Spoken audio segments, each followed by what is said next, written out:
Hello, students. This is a overview of how to use the grade conversion sheet.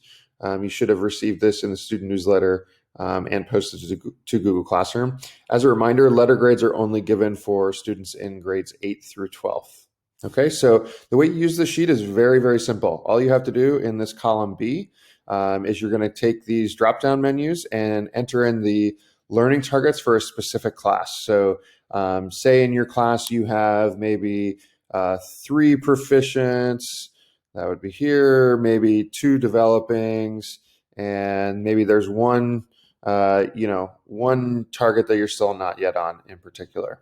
So this takes this, converts it to the score number, gives you the overall letters, the overall score, and then that automatically generates your overall letter grade. So in this case, this would generate a letter grade of a B. So you can use this to help you keep track of your letter grades, or if you're interested in knowing, if I change this one level or these 2 levels, what would that do to my letter grade?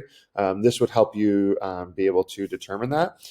In order to delete, all you have to do is just highlight whatever cells you want to delete, hit delete on the keyboard, and that'll automatically update. Okay, and if you have any questions on that, please reach out to myself or Ms. T.